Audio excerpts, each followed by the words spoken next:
감사합니다. 고맙습니다. 자, 오늘 기초 튼튼반 11강 들어갈 차례고요. 지난주부터 저희가 사주에 쓰이는 재료에 대해서 공부를 하고 있습니다. 그러니까 사주에 쓰이는 재료, 알파벳 같은 거죠. 천간에 10개의 글자, 10개의 천간이라고 해서 10천간이라고요. 지지에는 12개의 지지 글자, 그래서 10천간, 12지지, 총 22글자가 재료입니다. 이 재료가 일종의 우리가 이거를 재료를 관념화, 상징화 하는 거예요. 상징화. 그러니까 글자는 한자로 딱 한 글자로 표현을 하고 있는데 그 하나의 글자 안에 아주 많은 상징이 들어가 있는 거죠. 그 상징이라는 게 그 시대에 자신의 관념, 내가 사는 세상에 따라서 그 관념들은 확장될 수도 있고 줄어들 수도 있는 거예요. 사람에 따라서 내면의 영역이 큰 사람들은 관념의 영역이 더욱더 넓어지는 거고 일종의 관념을 잘 못 받아들이시는 분들 같은 경우에는 들어도 그게 뭔 소리인지 그리고 딱 얘기해 준 것까지만 알아. 그러니까 사실 제일 좋은 방법은 관념을 한 3개나 4개 정도의 아이콘만 설명을 해주고 나머지는 알아서 확장하시오 라는 식으로 가주면 좋겠죠. 보통 상징이라는 거를 배울 때 우리 명리에서도 상징을 많이 사용하고 주역에서는 거의 상징 덩어리고 타로 카드에서도 카드 한 장의 그림을 보면서 이 그림에는 이런 상징, 이런 상징, 이런 상징, 이런 상징이 있다. 잘 모르겠니? 여기 남자와 여자가 있잖니? 여기 개와 고양이가 있잖니? 여기 마차가 있잖니? 태양이 지금 뜨고 있는데 애가 헤헤 웃잖니? 뭐 이러면서 이제 상징에 대해서 좀 더 친절하죠. 그러니까 이 상징이라는 게 친절하게 설명을 하는 방법과 불친절하게 설명하는 방법이 있는데 장단점이 있어요. 친절하게 설명을 하면 상징에 매몰돼요. 지난 시간에도 제가 똑같은 얘기를 했어요. 상징에 매몰되면 확장을 하지 않아. 그 안에서만 찾으려 그래. 불친절하게 설명을 하면 자기가 머릿속에서 에이 안 알려줬으니까 내가 생각해 봐야지 하고는 한 2억 개 알려줬으니까 그와 비슷한 것들을 한번 상상을 해보자. 쭉쭉쭉쭉쭉쭉. 그러니까 예를 들어서 아프리카는 따뜻한 나라이고 사자가 살고 기린이 살고 악어가 있습니다. 뭐 이렇게 얘기를 하면 상상력이 부족하면 아프리카는 덥고 사자와 뭐 표범이 살고 강에는 악어가 산다. 근데 바다 강에 하마도 사는데 그래도 하마는 없다 그랬는데 이럴 수가 있는 거죠. 예. 뭐 그런 식이죠. 뭐 기린은 목이 길다 그러면은 아프리카에 사는 동물은 전부 다 목이 길다 그랬는데 또 이런 식으로 매몰될 수 아니 길 수도 있고 짧을 수도 있고 뭐 물속에 하마만 사나 뭐 다른 것들도 살고 그러면 그럼 이것도 살까?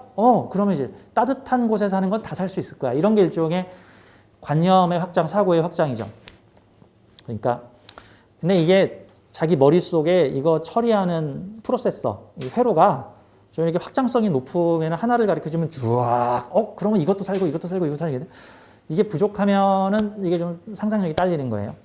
원래 상상력이 풍부한 사람들은 소설책으로 보면 더 재밌고 그냥 평범한 사람들은 영화로 보면 더 재밌고 근데 풍부한 상상력으로 소설을 보면서 머리에서 영화를 찍으면서 받아들였던 사람들은 그 판타지 소설을 되게 재밌게 봤는데 막상 영화관에서 영상으로 보니까 자기 머릿속에서 판타지하게 만든 영화보다 시시해.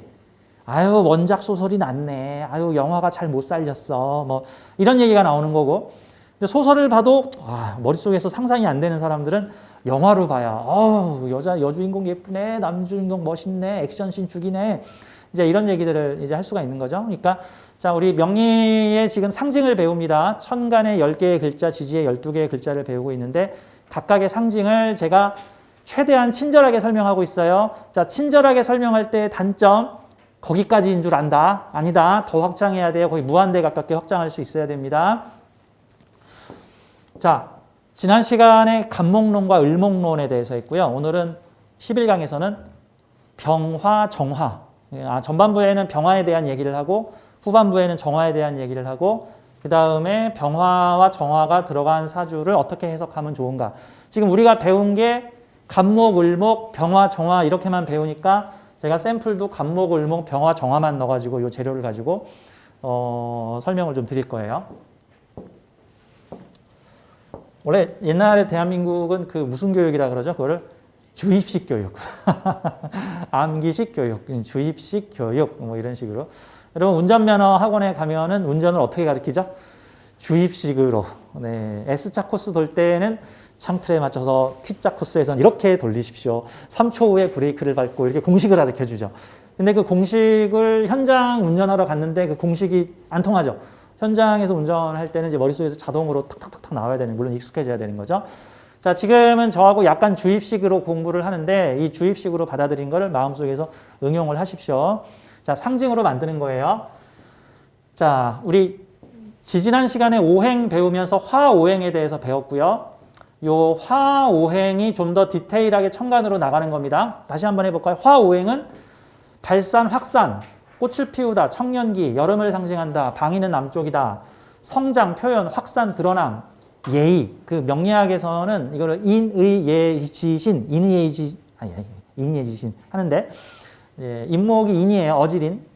얘는 예의예요. 예의롭다. 그러니까 그러면 병화나 정화가 있으면 예의가 있군요. 네, 예의가 있는 성분이에요. 근데 사실 현실에서 정확하게 해석하려면은 병화는 예의가 있어야 한다예요. 엄밀히 말하자면. 병화는 닥치고 예의가 있다가 아니고 병화가 예의가 없으면 병화가 아니다 같은 거예요. 그래서 사실 사주를 현장에서 실전으로 볼 때는요. 이 사람이 지금 이 사주에 맞게 살고 있는가 안 있는가를 먼저 확인을 해야 돼요. 그래서 병정화 성분이 강한데 예의 없고 싸가지 없고 지멋대로고 막 이제 진짜 뭐 위아래도 못 가리고 이러고 있으면 병화가 제대로 기능을 하지 못하고 있군. 이렇게 이제 판단을 하게 되는 거죠. 근데 이제 너 가만히 있어봐. 내가 다 맞출게. 너 병화가 있구나. 너 매우 예의롭지? 맞을 수도 있고 안 맞을 수도 있어요. 예의가 있습니까? 아니면 근데 예의 있습니까? 라고 물어보면 사람들이 내가 예의 있나? 이렇게 하겠죠. 좀 대하는 태도라든가 뭐 삶의 방식들을 보면서 우리가 좀 추론을 해야 되겠죠. 그래서 지금 우리가 배우고 있는 이 상징의 관념들은 이거 나중에 이제 명리 강의 이 기초 튼튼반 후반에 종합을 하면서 제가 설명을 드리겠지만 일종의 어떤 틀을 배우고 있는 거예요. 우리는 어떤 모델을 하나 배우고 있는 거죠. 어떤 모델을 하나 배우고 있는 건데 이 모델이 사실 모든 사람한테 100% 적용되지 않아요. 이건 사실 기초반에서 할 얘기가 아니라 중고급반에서 할 얘기인데 가령 이런 거예요. 여러분들이 지금 외계인들이라고 생각해요. 저기 뭐 알파 켄타우로스별에 사는 외계인이라고 생각을 해. 근데 지금 여러분들이 이제 지구별에서 살기로 했어. 원래 외계인들이 지구별에서 사는 방법은 크게 두 가지 있어요. 이제 4차원 얘기는 좀 하고 있는 겁니다. 자, 무식한 방법은 UFO를 타고 지구에 오는 방법이고요. 되게 덜 떨어진 외계인들이 쓰는 방법이에요. 약간 미개한 애들. 그 다음에 대부분의 고등한 외계인들은 그렇게 물리적으로 UFO를 타고 오지 않고요. 이 정식으로 정신계를 통해서 지구계의 연나대양 관문 세관을 통해서 지구인으로 태어납니다. 그러니까 외계인이 지구를 무단 방문하는 저 무식한 애들 말고 물리적 방문이 아니라 지구인으로 태어나요. 지구인으로. 자, 그래서 지금 여러분들이 좀 있으면 지구인으로 태어나야 될 분들인데 제가 지금 지구의 여러 관념 체계에 대해서 설명을 드리는 겁니다. 가령 간목은 이러이러한 성격을 갖고 있고 을목은 이러이러한 성격을 갖고 뭐 신금은 이러이러한 성격을 가지고 있습니다. 라고 여러분들한테 가르쳤는데 근데 이 지구라는 별에 어떤 나라에서는 서로 뽀뽀를 하는 게 예의고 어떤 나라에서 뽀뽀를 하면은 잡혀가고 어떤 나라에서는 따귀를 때리는 게 예의고 어떤 나라에서 만나기만 하면 팔씨름이나 힘겨루기를 하는 나라도 있고 어떤 나라는 이렇게 절을 하는 분들 어떤 나라는 이렇게 포옹을 하는 나라도 있어. 근데 지금 우리는 그 중에서도 지구인들이 가장 많이 쓰는 관습을 배웠어. 하지만 그게 지구별에서 100% 그런 건 아니야. 뭐 좋아하는 사람을 만나면 포옹을 하는 겁니다. 라고 배웠는데 내가 태어났는데 아랍에서 태어났어. 아무 여자나 포옹을 했다가 바로 잡혀가는 수가 생겨? 그럴 수 있는 거니까. 우리는 지금 인간계의 가장 보편적인 운명 원칙을 배우고 있는데 인간계의 보편적인 운명 원칙이 100% 다 맞는 건 아니에요. 같은 대한민국이라도 저기 뭐 전라도 쪽 음식 방법과 경상도의 음식 방법과 백종원식 음식 방법이 조금 차이가 있듯이 그러니까 그런 차이가 있을 수 있다는 것을 인정하면서 우리는 공부를 해야 되는 건데 다만 기초 과정에서는 일단 그 관념을 내가 체득을 해야 되니까 그 관념을 그렇게 체득을 하고 다음에 실제 응용을 할 때는 약간의 여유를 두면서 봐야 한다. 이런 측면으로 말씀드리겠습니다. 자, 화라는 오행. 사실 이 오행이라는 게 뭐냐 하면은 아까도 말했지만 우주는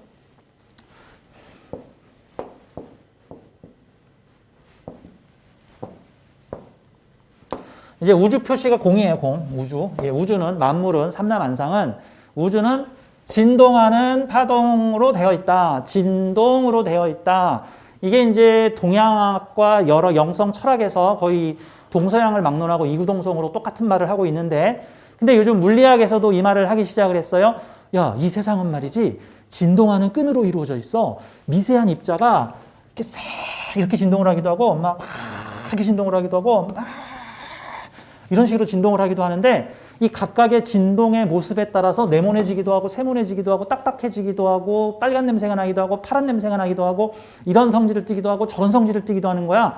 그래서 이 우주는 우리가 원자, 전자 해가지고 밀입자 단위로 우리가 쪼갰는데, 알고 봤더니 그 밀입자 역시도 진동하는 어떤 끈 같은 존재에 의해서 펼쳐지고 있는 거였어. 마치 그 체조를 하는 선수가 리본에다가 리본 체조를 할 때 그 진동 모습, 이렇게 진동을 하면 과자가 생기고 이렇게 진동을 하면 빵이 생기고 뭐 이런 듯한 모습인 거예요. 즉 우주의 기본적 원초적 원리는 우주는 진동으로 이루어져 있다. 이 진동으로 이루어져 있다. 이 진동의 이쪽과 이쪽을 음양이라고 한다. 근데 그 음양, 이거 플러스 마이너스 음양을 좀 더 세분화해서 나눈 게, 그 진동 주파수를 세분화해서 나눈 게 목화토 금수라는 일종의 주파수로 치면 진동파 대역 같은 거.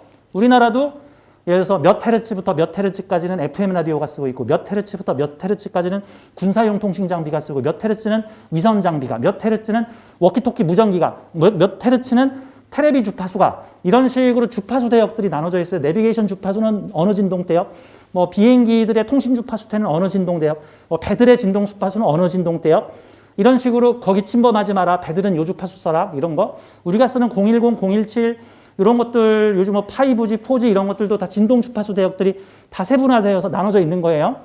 자, 목화토금수라는 거는 마치 여기서부터 여기는 목, 여기서부터 여기까지는 화, 여기서부터 여기까지는 금, 요 바닥 기는 데까지는 수, 다시 바닥에서 기어 올라올 때는 목, 위에서 버둥버둥거리고 있을 때는 화, 다시 위에서 꺾여서 내려갈 때는 금, 다시 바닥을 기고 있을 때는 수, 바닥을 차고 올라갈 때는 목, 이런 식으로 목화금수, 목화금수, 목화금수, 중간에 적절한 안전장치, 속도 제어 장치는 토가 담당을 하고 있다라는, 그래서 제가 오행을 목화토금수라고 우리는 알고 있지만 실은 목화금수 플러스 토라는 조금 다른 존재, 목화금수 플러스 토. 이제 이런 식으로 이제 구분을 하면 되는 거예요. 이게 목화금수, 목화금수, 목화금수하고 진동을 가지고 있는 거죠. 이 명리학에서 목화금수는 일종의 각각의 운동의 주파수 대역이라고 보면 되는 거고, 우리는 태어날 때 어떤 특정 진동 주파수를 가진 날 태어남으로 인해서 우리의 기본적 운명에 그 해당 진동 주파수가 상당히 많은 관여를 하고 있다. 인생의 작용을 하고 있다. 이런 겁니다. 그러면 지금 오늘 화를 배우고 있는데, 화라는 거는 음양의 진동 주파수, 진동 올락내는 이 음양의 진동 주파수 중에서 여기 얘네들이 화, 얘네들이 수, 오르고 있는 애들이 목, 내려가고 있는 애들이 금, 이렇게 보면 되는 거예요. 이렇게. 자, 오르고 있는, 자, 정상에 오른 주파수입니다. 이 정상에 오른 것 중에서도 여기서 여기까지가 병화, 여기서부터 여기까지가 정화라고 보는 거예요. 또 요 내려가는 애들 중에서도 여기 경금, 여기는 신금, 완전히 바닥을 친 애 중에서 여기는 임수, 여기는 개수, 그래서 개수는 발산하는 물, 임수는 모이는 물, 이제 이런 식으로 표현을 하는 겁니다. 옛날 사람들은 이 진동 주파수를 몇 헤르츠에서 몇 헤르츠 이렇게 표시하지 않고 자연의 물상에 따라서 목은 자라니까 올라오는 에너지로 보자. 야, 저 태양이나 불은 정상에서 발산하는 에너지니까 화로 보자. 이런 식으로 자연 물상에다가 이제 비유를 했다라고 보겠습니다.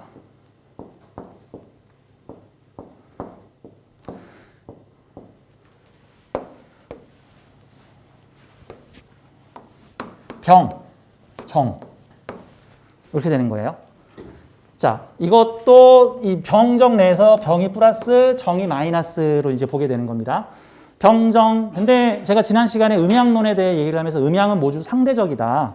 있는 것 중에서 뭐 자석은 길게도 있지만 자석을 반으로 똑 자르면 N극이나 S극만 존재하는 게 아니라 똑 자른 안에서도 또 N극, S극. 그걸 또 똑 자르면 또 N극, S극. 완전히 납작하게 만들면 앞은 N, 뒤는 S. 뭐 이런 식으로 음양이 존재한다 같은 거예요. 불을 모아놨는데도 그 안에서도 양불과 음불이 있는 거죠. 병화가 정화가 그 안에서도. 그러면 그 양불과 음불 중에서 음불을 싹 제거를 하면 양불만 남을까? 아니 또 그 안에서도 양불과 음불이. 우리 안에서 착한 애와 나쁜 애가 있는데 그 중에 나쁜 애를 싹 지옥으로 보내버리면 착한 애만 남을까? 아니 그 안에서 또 착한 애와 나쁜 애. 걔를 또 싹 걷어내면 또 그 안에서도 착한 애와 나쁜 애가 나눠질 수 있다. 이제 이런 요소입니다. 목하고 화가 있다. 어떤 사주가 목화만 있으면은 거기서는 화가 양이고 목이 음이 되는 거예요. 이제 사실 목화는 다 통틀어서 양권에 속하는데 그 안에서도 그 있죠. 인문계 고등학교에 공부 잘하는 애가 있었는데 걔가 그 자기네 학교에서는 양이었어. 양 공부 최고로 잘하는 레벨이었어. 근데 걔가 자사고와 특목고를 갔어. 그랬더니 중간 뒤에서 비리비리 하는 거야. 그리고 양이 음됐다, 음이 양됐다. 뭐 이제 이런 상대적이다, 음양은 이런 겁니다. 자, 여기서 병에 대해서 한번 얘기를 해보도록 하죠. 자, 시작하는 병. 병의 화의 전반부.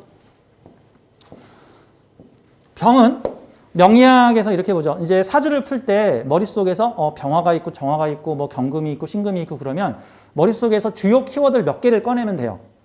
그런데 사실 이 키워드가 엄청나게 많잖아요, 지금. 키워드가 엄청나게 많으면은 이거 일단 다 외우지도 못할 뿐더러 머리가 더 아파. 머리가 더 아파. 옷가게에 갔는데 옷이 200종류가 있어. 이러면 사람들이 어떻게 고르지? 이렇게. 옷가게에 갔는데 옷이 딱 3개만 있어. 어떤 사람은 3개만 있는 게 속편해 하는 사람이 있고 어떤 사람은 200개가 있어야 속편해 하는 사람도 있겠는데 키워드가 200개면 머리가 더 아파. 근데 키워드 3, 4개 정도를 핵심 키워드 정도를 가지고 있다가 병화는 뭐다. 그래서 핵심 키워드를 전반부에다 지금 제가 써놓고 있는데 병화의 핵심 키워드는 빛, 태양이에요.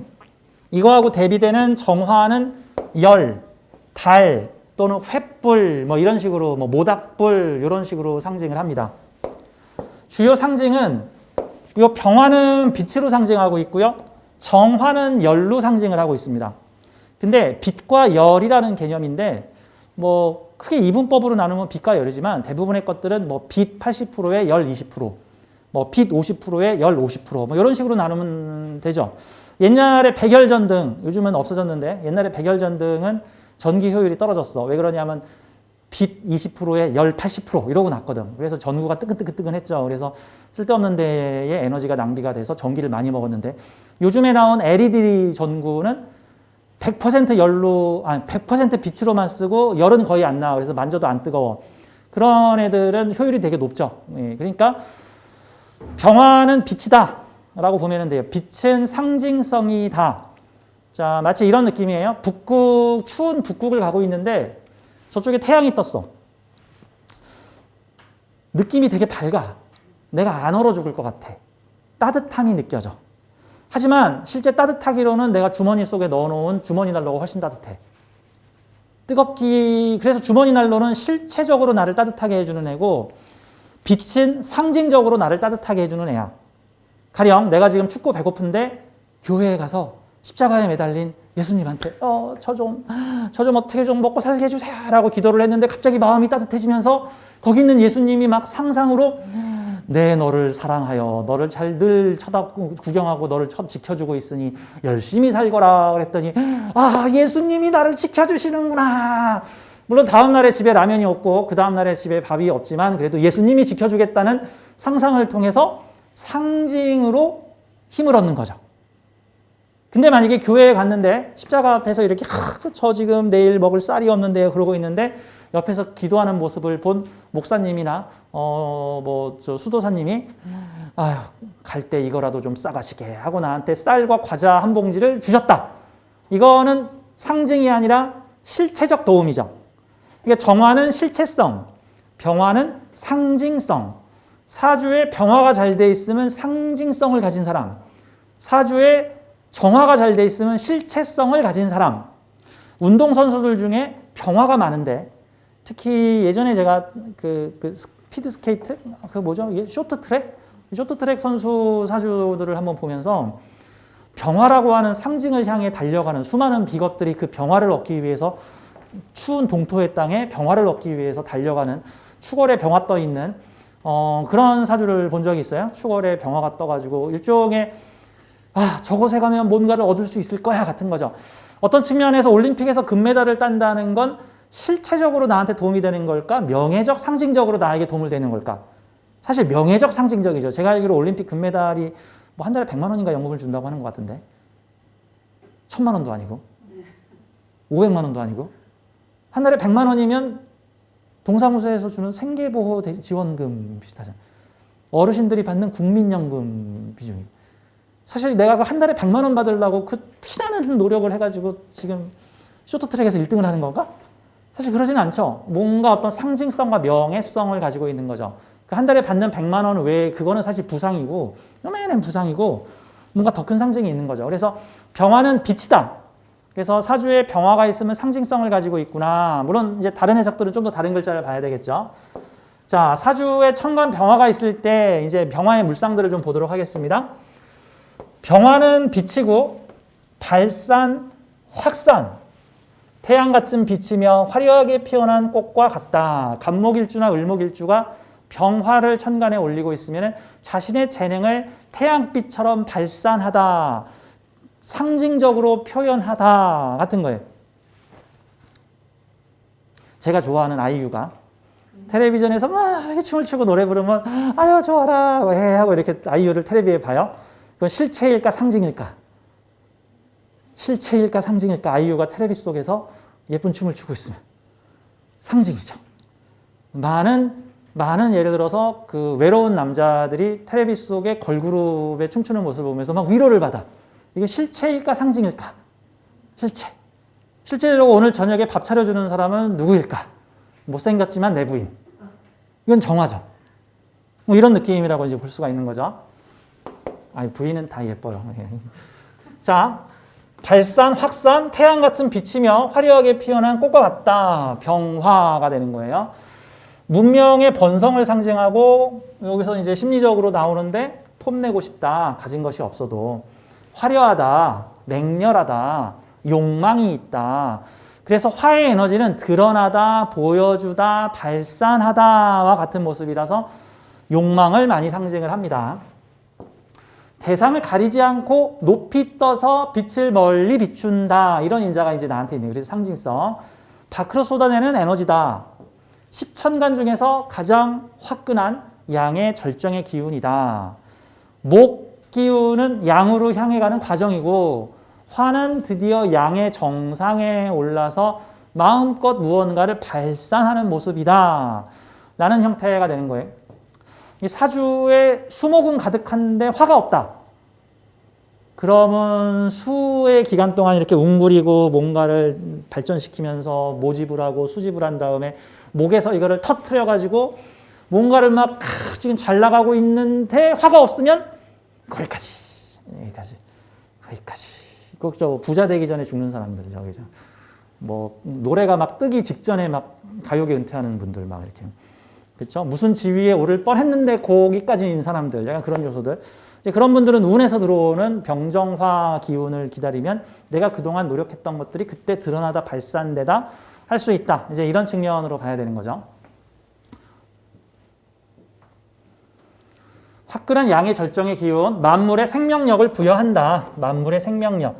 그래서 사주에서 간목, 을목, 뭐 임목, 묘목들이 있을 때 목이 있구나, 생명이 있는 나무구나, 새로운 것들을 만드는구나.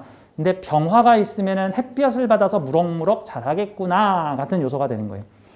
가령 예를 들어서 내가 연예인이 되겠다고 열심히 춤을 배우고 있는데 병정화가 있다면 누군가 그 연예인이 돼가지고 성공한 에너지를 발산을 하고 있고 나도 그 기운을 받아서 나도 열심히 해서 연예인이 되어야지, 나도 열심히 해서 벼락부자가 되어야지, 나도 열심히 해서 박사가 되어야지, 이런 모습으로 변할 수 있다. 그래서 병화는 목의 기운에 생명력을 부여한다라는 느낌으로 봅니다. 그래서 이거를 제가 활성화 능력이라고 제가 표현을 했어요. 활성화 능력.